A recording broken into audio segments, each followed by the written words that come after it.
Today we are going to learn about the fundamental concepts of probability.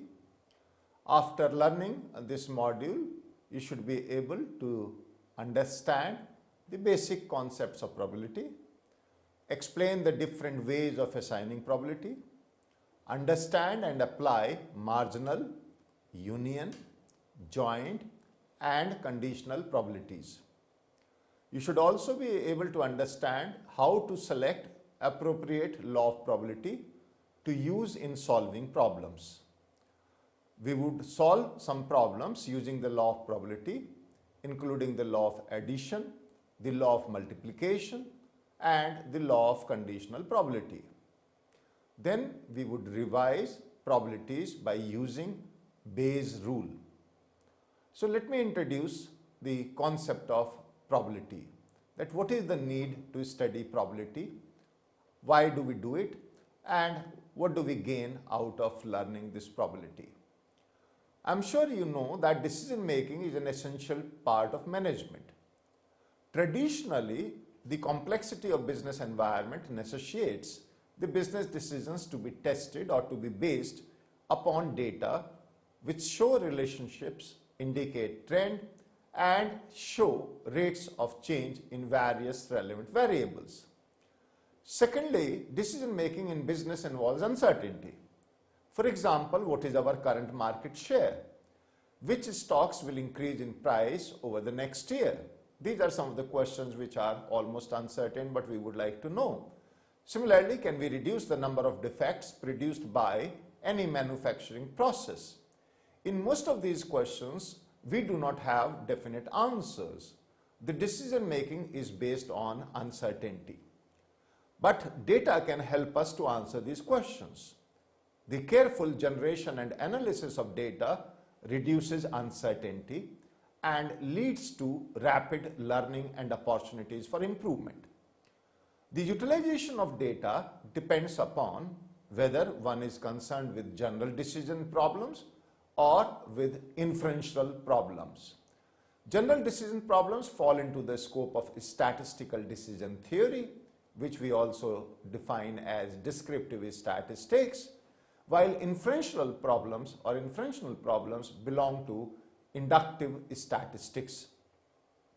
We complete the process of statistical analysis of business decisions in 5 stages. Firstly, we formulate the problem or question as precisely as possible. Once we have done that, we decide about the relevant data to be collected for the problem. Thirdly, we must decide whether to study the entire population or only a small sample drawn from it. The 4th stage is called descriptive statistics and includes organization, presentation and summarization of data. In the last stage, we try to answer on the basis of sample statistics the original problem or question formulated, which is always concerned with the population parameters. When we use complete enumeration or census approach, we usually end our statistical analysis with the 4th stage, that is the descriptive statistics. The characteristics of the population can be described and sample information is used as the basis for an immediate decision. However, decision makers cannot always measure an entire population. In most of the cases, decision making is drawing inferences about the characteristics of the population on the basis of sample. So sampling is used to draw inferences about the population characteristics. This sample data, when the sample consists of only a part of the whole population, our study will end with descriptive statistics and the last stage will consist of inferential or inductive statistics. A sample is seldom examined for its own sake. Instead, it is employed to make inferences about the population. That is the objective of sampling. We try to answer on the basis of the sample statistics, therefore, the original problem or questions formulated, which is always concerned, as we said earlier, with the population parameters.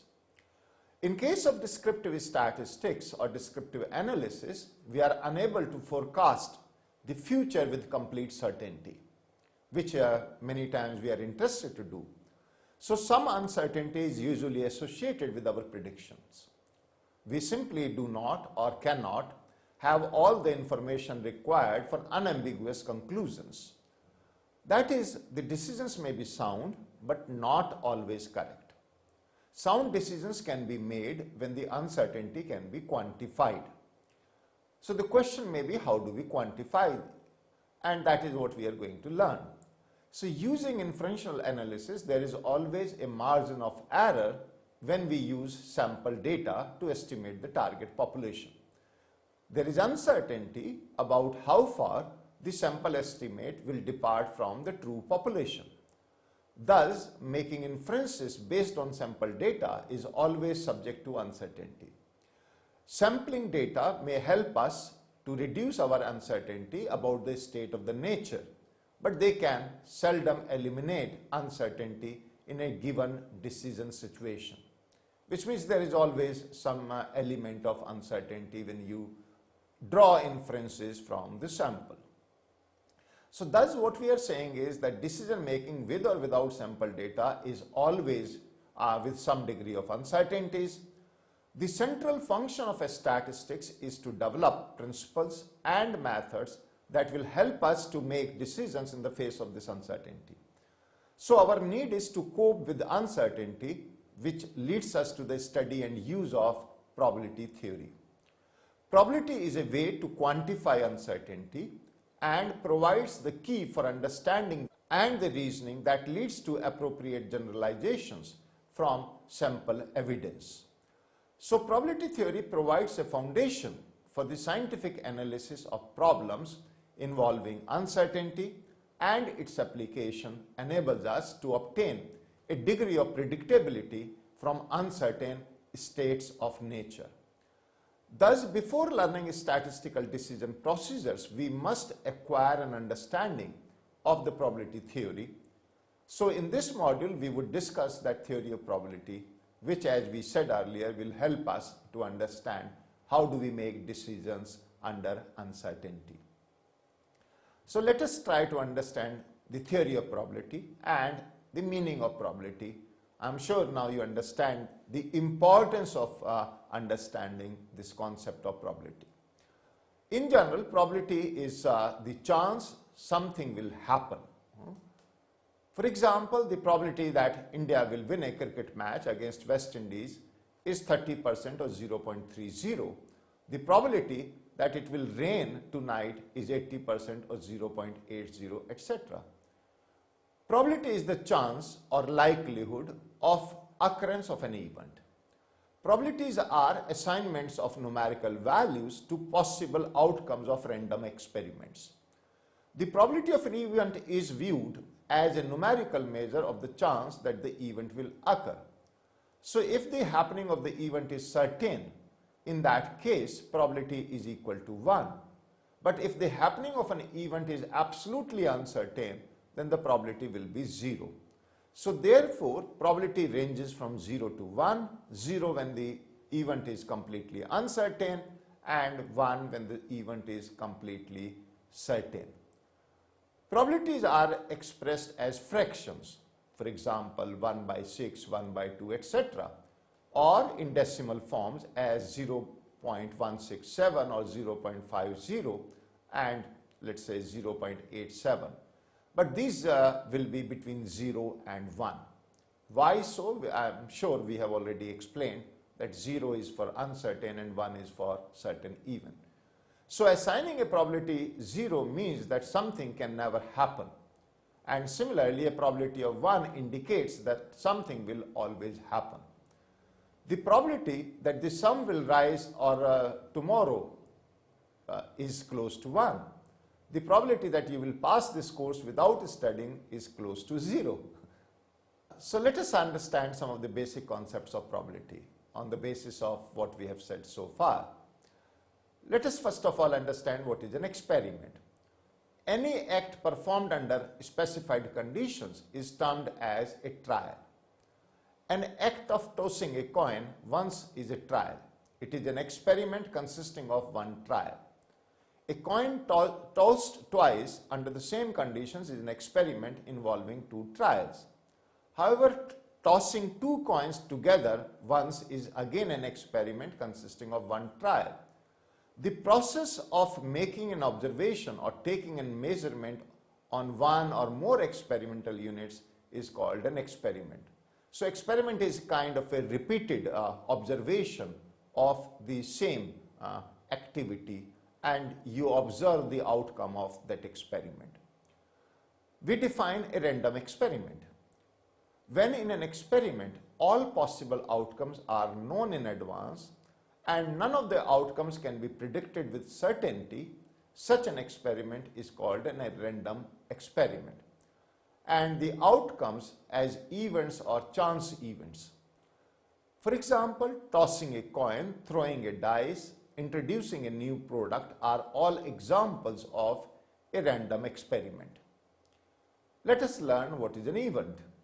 Now, performing of a random experiment is called a trial, and outcome or combinations of outcomes are termed as events. In probability theory, an event is one or more of possible outcomes of doing something. If a coin is tossed repeatedly, the result is not unique. We may get any one of the coin faces, which are head or tail. Thus, tossing of a coin is a random experiment or trial, and getting a head or tail is an event. Similarly, if we are drawing from a deck of cards, selecting the ace of spades would be an event, and the process itself is an experiment. Within this, let us now try to explain and understand the simple events. In case of simple events, we consider the probability of happening or not happening of single events.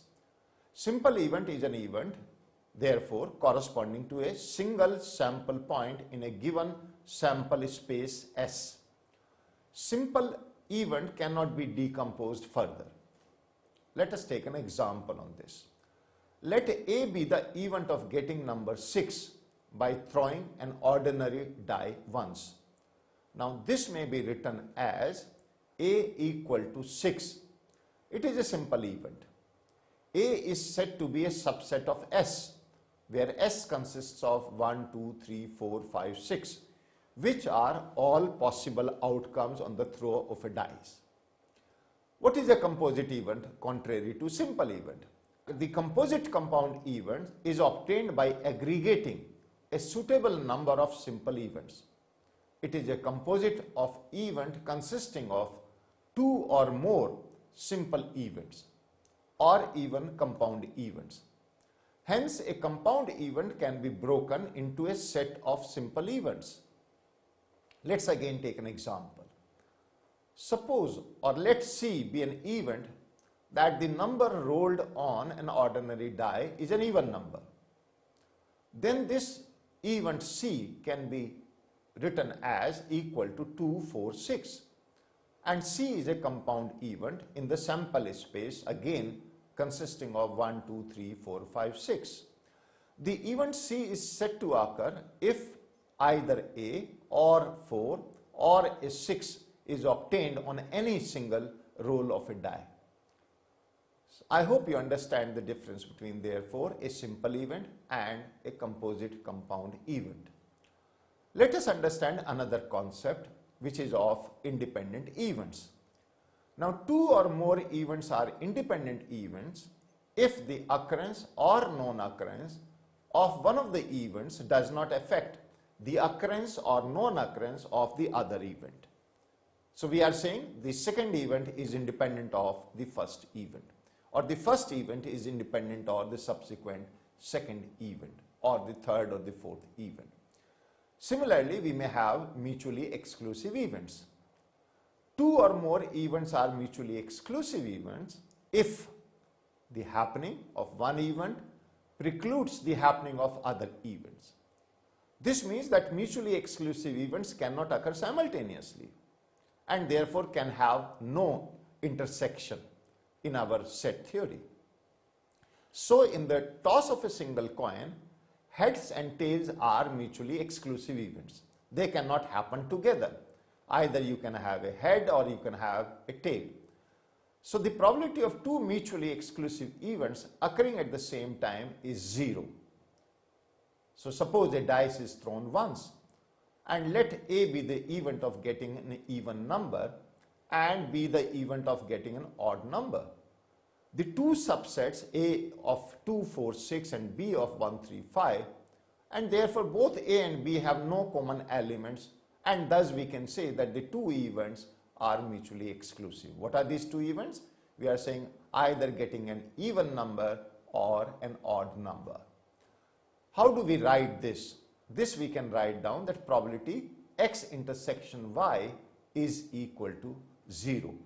And we may also have, on the contrary, not mutually exclusive or overlapping events. Now, when we say that we have not mutually exclusive events, they can occur separately and simultaneously. So suppose a dice is thrown once, and let A be the event of getting a number less than or equal to 4, and B be the event of getting a number greater than or equal to 3. If you find the subsets of both these events, then the two subsets are A will have 1, 2, 3, 4 and B will have 3, 4, 5, 6. So we find that both A and B have two numbers or two common elements, which are 3 and 4, and thus these two events are not mutually exclusive, which means you can have a number less than or equal to 4, as well as a number which is greater than or equal to 3. We write down these not mutually exclusive events as that probability x intersection y is not equal to 0, and the events are x and y. Let us now look at the complementary events. This is another concept, and you should understand this.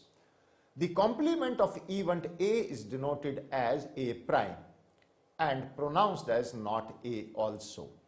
So all the elementary events of an experiment not in A comprise its complement. For example, if in rolling one die, event A is getting an even number, the complement of A is getting an odd number. We have already said even and odd cannot happen together. So complement of even number is odd number, and similarly complement of odd number is even number. So event A, if is getting a 5 on a roll of die, the complement of A is getting 1, 2, 3, 4 or 6, any other number than 5, because we have the maximum 6 possible outcomes. I am sure you understand this. So the complement of event A contains whatever portion of the sample space that event A does not contain. In our example, since the sample space consisted of numbers 1 to 6 and event A has been defined as getting a number 5, therefore the remaining elements are 1, 2, 3, 4 and 6. So we are saying that probability of the P or probability of A prime or A complement is equal to 1 minus probability of A. That is how we define the probability of complement of A. Let us now understand the methods of assigning probabilities. So we know what are the different concepts, but what are the probabilities which these events can take? That is what we are going to learn in this section. The first thing which we have to understand is that how do we define probability? We have different ways of doing it. The first is the classical probability. The classical probability of an event A is determined as probability of an event E is equal to number of possible outcomes, or the number of favorable outcomes, or the number of positive outcomes divided by the total number of possible outcomes. What is the meaning of the positive outcomes or favorable outcomes, and what is the meaning of the possible outcomes, and how do we express them? So we generally write small n as the number of positive outcomes and capital N as the total number of possible outcomes. So before drawing a card from a deck of 52 cards, it can be determined that the probability of drawing an ace is equal to small n upon capital N, which is defined as number of positive outcomes upon total number of possible outcomes. So what is the number of positive outcomes? How many aces do we have in a deck of cards? We have 4. And what could be the maximum number of possible cards we have in a deck? 52. Therefore, the probability comes out to be equal to 4 divided by 52. Hence is equal to 1 by 13. So we are saying that the probability of drawing one ace in one single draw from a deck of 52 cards is equal to 1 by 13. So logically, when we draw one card out of a deck of cards, the possible outcomes cannot exceed 52. And similarly, in the case of tossing of a coin, the total possible outcomes are only 2, and it could be either head or either tail. So in classical probability, the denominator consists of total number of logical outcomes. And in the case of a coin, there are only 2 sides of a coin, therefore there are only 2 logical outcomes. But we also have another definition of the probability, which is known as relative frequency definition or relative frequency approach. The relative frequency approach uses past data that have been empirically observed. It notes the frequency with which some event, which is our favorable event or defined event, has occurred in the past and estimates the probability of its reoccurrence on the basis of these historical data. So the probability of an event based on this approach is determined by the probability of an event E is equal to A by N, where A is the number of times event has occurred and N is the total number of observations or trials, and N here is a small n. So A is the actual number of expected outcomes and N is the total number of observations or trials.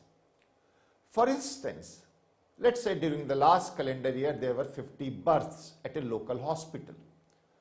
If 32 of the new arrivals were baby girls, the relative frequency approach reveals that the probability of a baby girl being born in that locality is, which can be denoted as probability of a girl, is equal to A by N, and therefore the number of girls born last year 32 divided by the total births 50 gives us a number which is 0.64, which we define as the probability of a baby girl being born in that locality where we had 50 births in a local hospital last year or in a calendar year.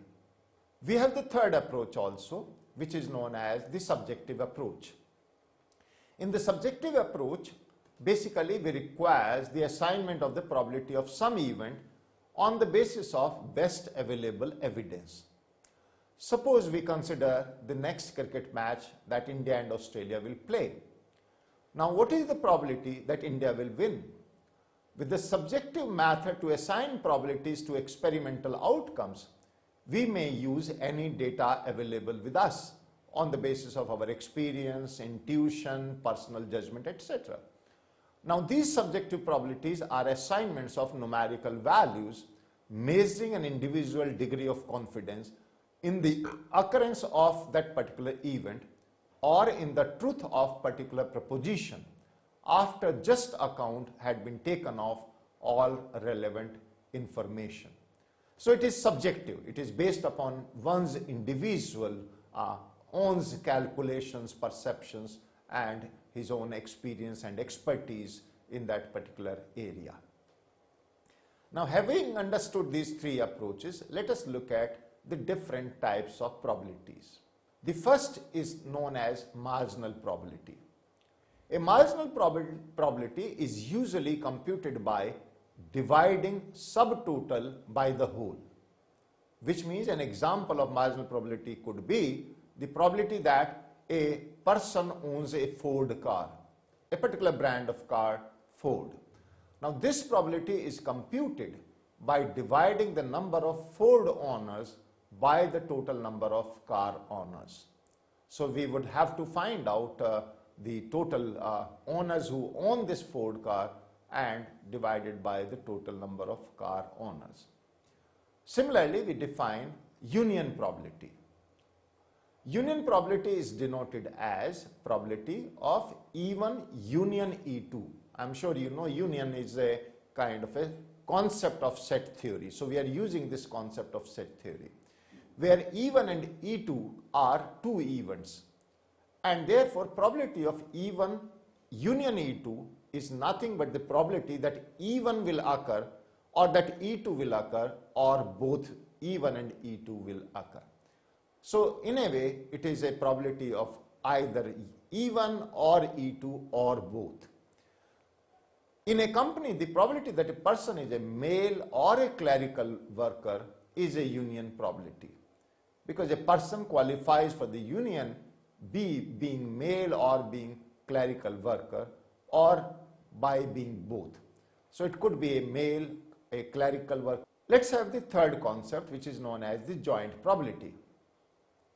The joint probability of events E1 and E2 occurring is denoted as probability E1 intersection E2, and we have this inverted U sign for this intersection. So sometimes probability that E1 intersects E2 is read as probability of E1 and E2. So to qualify for the intersection, both events must occur together simultaneously. An example of joint probability is the probability of a person owning both a Ford and a Chevrolet. For example, according to the MCD, the Municipal Corporation of Delhi statistics, 46% of the MCD labor force is female. In addition, 25% of the women in the labor force work part-time. So what is the probability that a randomly selected member of the MCD labor force is a woman and works part-time? How do we find it out?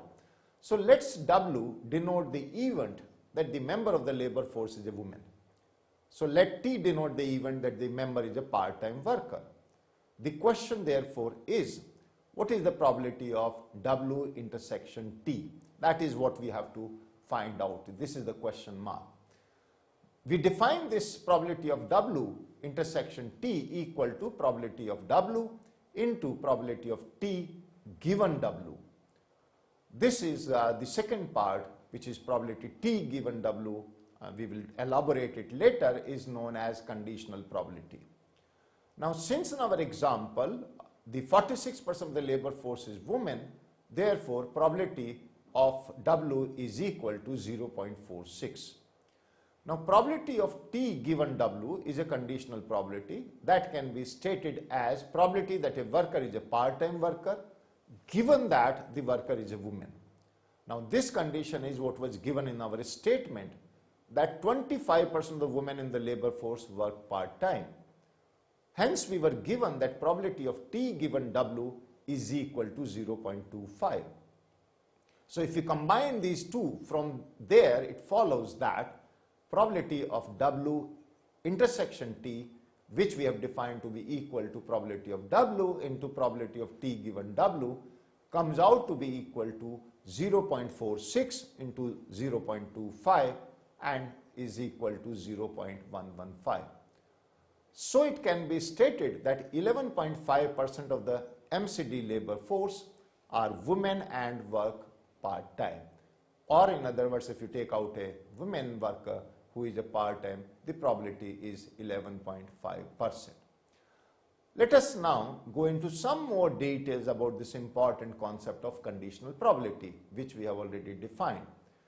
This conditional probability is denoted as probability of E1 given E2. So event A1 given that A2 has occurred. This expression by and large is read as that the probability of E1 will occur given that E2 is known to have already occurred. The conditional probabilities involve knowledge of some prior information, therefore. An example of conditional probability is the probability that a person owns a Chevrolet given that she owns a Ford. So this conditional probability is only a measure of the proportion of Ford owners who have a Chevrolet. not the proportion of total car owners who owns a Chevrolet. Another example of conditional probability is the probability that a worker in a company is a professional given that he is a male. Now, conditional probabilities have a population subtotal in the denominator. So, it is not the total population, it is a subtotal of the population which is there in the denominator. In the study by the partners to our Yankelovich partners to determine what changes in the office design would improve productivity, they found that 70% of the respondents believed that noise reduction would increase productivity, and 67% said increased storage space would improve productivity. In addition, suppose 56% of the respondents believed both noise reduction and increased storage space would increase productivity. A worker is selected randomly and asked about changes in office design. This worker believes that noise reduction would improve productivity. So what is the probability that this worker believes increased storage space would improve productivity? That is, what is the probability that a randomly selected person believes storage space would improve productivity given that he or she believes noise pollution or noise reduction improves productivity? So in terms of symbols, our question is that what is the probability of S given N? This is our question. The formula for this solution is that probability of S given N is equal to probability of S intersection N upon probability of N. What is the probability of N? This we know is 0.70. Probability of S intersection N is 0.56 in our current example, and therefore probability of S given N will be equal to 0.56 upon 0.70, hence is equal to 0.80, which means that 80% of the workers who believe noise reduction would improve productivity believe that increased storage space would improve productivity. The concepts can be understood with the help of even a contingency table, and which depicts the distribution of 1000 employees of a company according to their age and efficiency level. Let's look at this table where we have the classification of 1000 employees according to their age and efficiency level. Efficiency levels are divided only in, by and large, only in this example in two categories, level A and level B, and the age is also divided into two categories: below 40 years, which we have denoted as U, and above 40 years, which we have denoted as O. So and then you have these cell values of 500, 100, total is 600. We have similarly 200, 200, and the grand total is 400. So we have the row totals, which are, as I mentioned, 600 and 400, and we have the column totals, which are 700 and 300, and grand total is 1000, because as we said earlier, this is the classification of 1000 employees. Now you can see that each cell value has a meaning, and each cell value gives you the classification of these employees on the basis of these two characteristics, which are age as well as the level of efficiency. Why are we using this table? Because we can show from this table that we can calculate the marginal probabilities, we can calculate the total probabilities. So let us look at the calculation of the probabilities from this table. If you divide the first cell value of 500 by the grand total, which we get 0.50, so 500 divided by 1000. Similarly, 100 divided by 1000 gives us 0.10, 600 divided by 1000 gives us 0.60. Similarly, if you look at the second row, you find that the first cell gives us 200 divided by 1000, 0.2, and again 200 divided by 1000 is 0.20, and 400 divided by 1000 is 0.4. Similarly, if you look at the last row of the total, if you divide 700 by 1000, you get 0.70, and 300 divided by 1000 gives us 0.30, and obviously 1000 divided by 1000 is equal to 1. We will see what is the meaning of all these numbers which we have calculated by dividing all these cell values by 1000. Now, first of all, we can have union probabilities which are of mutually exclusive events. So, probability that an employee is below 40 years or is above 40 years is a mutually exclusive event, because you cannot be both below 40 years and above 40 years. So, probability of under 40 years U or O is equal to 0.60 plus 0.40, which is 1. But the probability of the less than 40 years, you can see that our below 40 years total number of persons are 600, total persons are 1000. Therefore, the probability of any person below age 40 years will be equal to 0.6. Similarly, the probability of a person being above 40 years would be equal to 400 divided by 1000 will be equal to 0.40. So, I can say that if you look at the last column of total, then the first row's value, which is 0.6, gives me the marginal probability of a person being less than 40 years. And similarly, the second value 0.40 gives me the marginal probability of a person being above 40 years. Similarly, if you look at the columns, then you may see that the first value which we obtained, 700 divided by 1000, 0.7, is also the marginal probability of a person having an efficiency level A, because there are total 700 persons with this efficiency level out of 1000. So, 700 divided by 1000 comes out to be 0.7. Similarly, the remaining 0.30 is the probability of a person with an efficiency level B. So, these are all marginal probabilities. Now, let us try to find out what are the union probabilities from this. So, probability that an employee is either below 40 years or he belongs to efficiency level B. So, suppose we want to find out probability of U or B, then this will be equal to probability of U plus probability of B minus probability U intersection B. Hence, this is equal to 0.60 plus 0.30 minus 0.10 equal to 0.80. What is this minus 0.10? We have defined this as the intersection of U given or U with the B. So, you can see from this we can find out these from our table, which is your cell value corresponding to the characteristics below 40 years and the characteristic of level B. So, which is that intersection, that cell value.